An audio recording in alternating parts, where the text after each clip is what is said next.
जय सिया राम भक्तों, प्रेमी भक्तों का मेरा नमस्कार। घर में दरिद्रता समाप्त करने के उपाय प्रभु द्वारा बताए गए स्वयं, अर्थात घर में दरिद्रता आने के क्या कारण हैं। देखिए, अनेक कारण हो सकते हैं घर में दरिद्रता का आने के, और ये अधिकतर तो भूलवश ही होते हैं, क्योंकि हम कई चीज़ें हैं ऐसी हैं जो जानते नहीं हैं मगर भूलवश कर बैठते हैं, उनका हमें ज्ञान नहीं है। बच्चों में अस्वास्थ्य कारण उनमें बीमारियां बनी रहती है। घर में कोई ना कोई बीमार बना रहता है, स्वास्थ्य संबंधी बीमारियां उनमें रहती है, और कुछ ना कुछ धन हानि होती रहती है। ऐसे कई कारण हैं।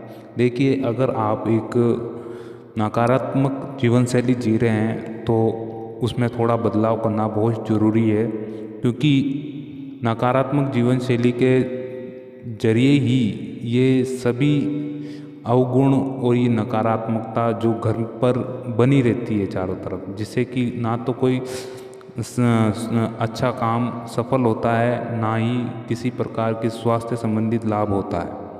अर्थात आप कुछ सकारात्मक उपाय और जो वेदों में और शास्त्रों में बताए गए हैं उनको मैं आपको बताऊंगा, जो ध्यानपूर्वक सुनिए, और आपको अच्छा लगे तो कमेंट करके ज़रूर बताएं और चैनल को सब्सक्राइब ज़रूर कीजिए।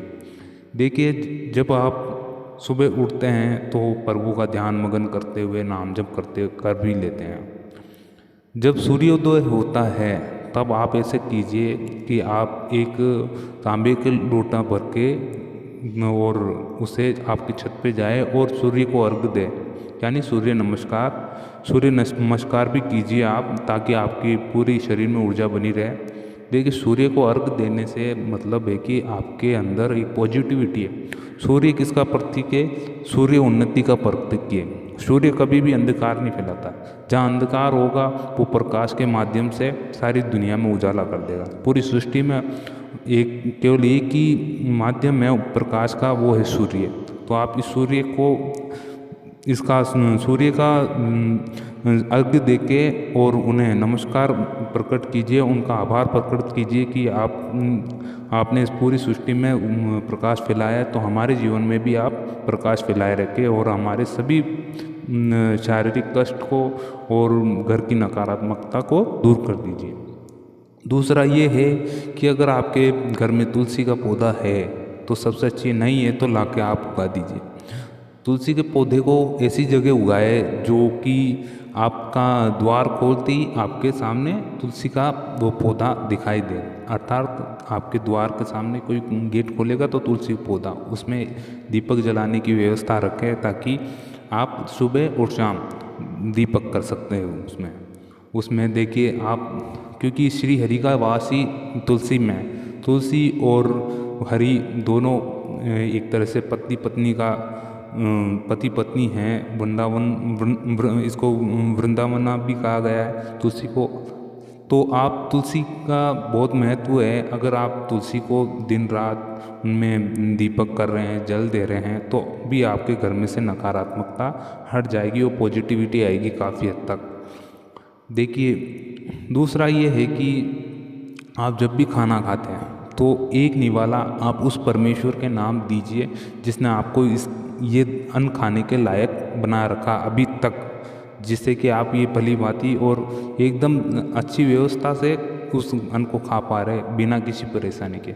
इसलिए प्रभु को नाम का एक निवाला अलग हो सके तो गाय को या कुत्ते को एक रोटी पहले से प्रबंध कर रखे, ताकि आप खाने से पूर्व उनको दे दीजिए। चौथा ये है कि आप पूजा बत्ती करते हैं तो सर पर तिलक, जब भी कोई शुभ कार्य करने निकलते हैं तो सर पर तिलक लगा के जरूर निकलिए, क्योंकि तिलक बहुत ही शगुन का कार्य है। आप जब भी तिलक लगा के निकलेंगे तो आपके साथ पॉजिटिविटी एनी टाइम रहेगी। और आप जब भी तिलक लगाते हैं तो ओम नमो भगवते वासुदेवाय उसका उच्चारण करके लगाएं, और जहाँ पर भी जाते हैं तो मन ही मन ये कामना कीजिए कि प्रभु अब आप भी मेरे संग चलो, और जो भी मेरे जितने भी काम हैं आज के दिन के, वो पूरे आपके ऊपर ही निर्भर है और आपके बिना हो भी नहीं सकते, तो आप इन्हें ज़रूर सफल करें।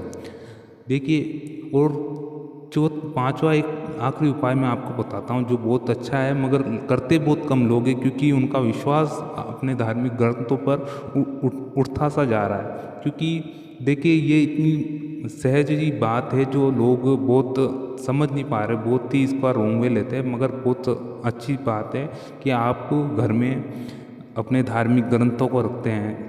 ज़्यादा भी ना रखें, केवल एक भगवत गीता और रामायण जरूर रखें। अगर आप उसका पठन पाठन कर सकते हैं तो बहुत ही अच्छी बात है, मगर आप नहीं, आपको समय नहीं मिल पा रहा है तो आप उनको सुव्यवस्थित तरीके से रखें पूजा गृह में। और जब भी आप दीपक तो आप रोज ही करते होंगे, दीपक अगरबत्ती, इतना तो केवल 1 मिनट का समय तो जरूर ही निकाल पाते होंगे आप।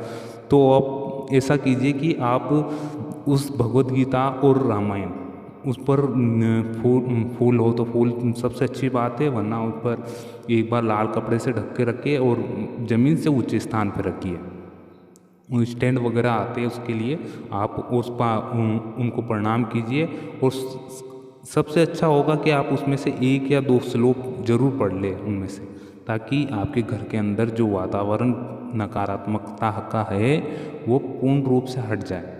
ये सबसे अच्छी बात है कि आप हिंदुस्तान में रहते हुए आपको इतने अच्छे ग्रंथ, इतने पौराणिक ग्रंथ और इतने प्राचीनतम ग्रंथ जो देखिए भोजपत्रों पे लिखे गए थे, पेपर पे नहीं। पेपर की तो एक टाइम लिमिट होती, पेपर ख़त्म हो जाता है। 400-500 साल तो बहुत ज़्यादा बता रहा हूँ, मतलब 100 साल में पेपर की लिमिट नहीं। वो भोजपत्र पे लिखे हुए रामायण महाभारत जैसे ग्रंथ जो आज तक वाल्मीकि और वेद व्यास द्वारा लिखे गए, आज तक हमारे धार्मिक ग्रंथ बने हुए हैं। तो आप ये ईश्वर का धन्यवाद दीजिए कि ऐसे ग्रंथ हमारे यहाँ उपलब्ध है अभी भी।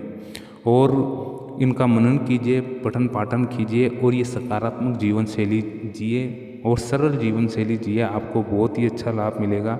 और आपको ये वीडियो कैसा लगा? अगर अच्छा लगा तो लाइक कीजिए, और चैनल पर नए आए हैं तो सब्सक्राइब कीजिए हमारा चैनल। जय सिया राम, आपका सहयोगी। तो मिलते हैं नेक्स्ट वीडियो में। जय सिया राम।